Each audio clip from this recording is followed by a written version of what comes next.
This is the 4-bit custom instruction set computer project. It's built using a PIC16F877A as the core processor and using an external AOU, which is a programmed GAL22V10. The instructions are loaded onto an 8 kilobyte SPI EEPROM or the PIC's internal 256 byte EEPROM. And in addition to that, for I/O, we have a 74LS373 flip-flop transparent latch driving these 8 green LEDs. And on the input side, we also have 74LS245 input bus transceivers for these 2 dip switches, but only the leftmost one is in use. In addition, there is a 22114 1K by 4-bit SRAM, and all of it is linked together by these 2 ribbon cables, each of which contains the signals for port B, port A, port D, and port C from the PIC, in addition to power. So what this means is you can rearrange the boards as much as you'd like. For example, if I pull off these 2 ribbon cables, you notice that the LEDs stop working.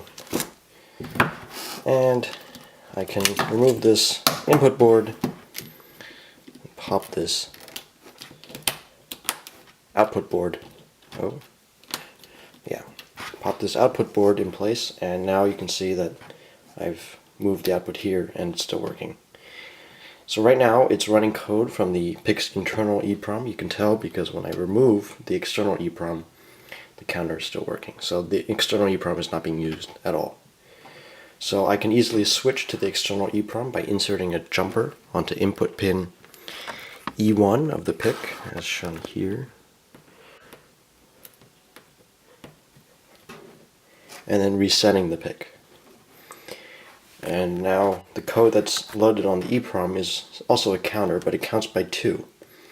And it also uses delay subroutine as opposed to the internal code, which used a just an integrated delay loop. So now that it's using the external EEPROM, if I remove the external EEPROM, the computer stops working. And of course it's also using the AOU up here to compute the addition each time it counts up. So yeah, that's pretty much it. The whole instruction set is implemented, so everything should work. We haven't really written example code to really test it out, but we've tested the specific subroutines inside the PIC to make sure that those are working. So we have SRAM access and switch access working. And I've also started working on a board that gives you twice as much SRAM space, but that wasn't completed in time, so we're going to have to make do with the 1 kilo by 4 kilobit SRAM here. But that should be more than enough for anything this could possibly be used for.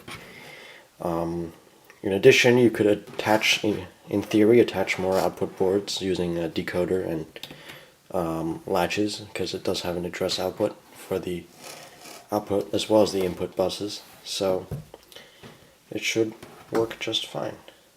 Have a nice summer vacation, Professor Kurtman.